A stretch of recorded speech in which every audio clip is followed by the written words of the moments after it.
क्या एक अकेला इंसान बिना किसी पॉलिटिकल पार्टी के सपोर्ट के पूरे देश की राजनीति हिला सकता है? क्या एक रैपर जो कभी सड़कों पर सिस्टम के खिलाफ गाने गाता था, आज उसी सिस्टम की सबसे ऊंची कुर्सी पर बैठकर शहर चला सकता है?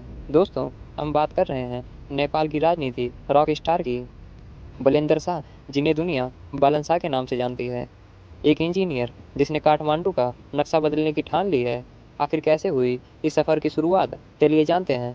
तो दोस्तों, एमटेक प्रोफेसर में आपका बहुत बहुत स्वागत है। बालन शाह का जन्म 1990 में काठमांडू में हुआ। उनके पिता एक आयुर्वेदिक डॉक्टर थे। बालन बचपन से ही पढ़ाई में काफ़ी तेज थे। अपनी स्कूली शिक्षा काठमांडू से पूरी की और फिर सिविल इंजीनियरिंग में डिग्री ली।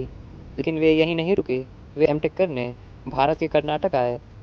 आज जब वे काठमांडू की सड़कों और बिल्डिंग पर बुलडोजर चलाते हैं या उनकी प्लानिंग करते हैं, तो उन्हें सिर्फ नेता नहीं मानते, बल्कि एक एक्सपर्ट इंजीनियर मानते हैं जो जानता है कि शहर की नींव कैसे मजबूत होगी। इंजीनियरिंग एक तरफ थी, लेकिन बालन के अंदर एक कलाकारी भी था। नेपाल के युवाओं के बीच बालन राजनीति से पहले अपने रैप के लिए मशहूर थे। नेपाली हिप हॉप सीन में बालन एक बड़ा नाम बना चुके थे। राव बार्ज जैसे बैटल रैपल प्लेटफॉर्म ने उन्हें घर घर में पहचान दिलाई। उनके गानों में सिर्फ म्यूजिक नहीं था, बल्कि समाज की कड़वी सच्चाई और भ्रष्टाचार और आम आदमी का गुस्सा था। उनके गानों ने युवाओं के दिल में जगह बना ली और यही युवा आगे चलकर उनकी सबसे बड़ी ताकत बने। साल 2022 में बालन ने कुछ ऐसा किया जिसने सबको चौंका दिया।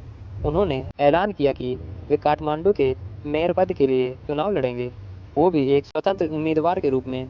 बड़ी बड़ी पार्टियां उन पर हंस रही थी। उन्हें लगा कि एक रैपर को वोट कौन देगा, लेकिन बालन का विजन क्लियर था। उन्होंने कोई बड़ी रैली नहीं की, बल्कि सोशल मीडिया और घर घर जाकर लोगों से बात की।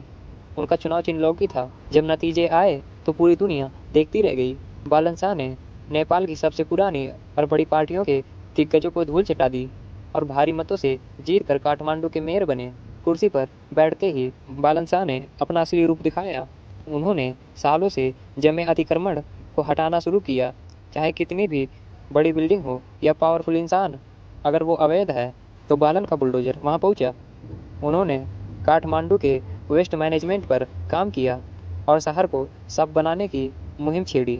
बालन अक्सर अपनी बेबाकी के लिए विवादों में भी रहते हैं, चाहे वे भारत के आदि पुरुष फिल्म को लेकर हो या काठमांडू के डिजिटल मैप को लेकर। वे अक्सर कहते हैं कि मुझे शहर सुधारना है, किसी को खुश नहीं करना।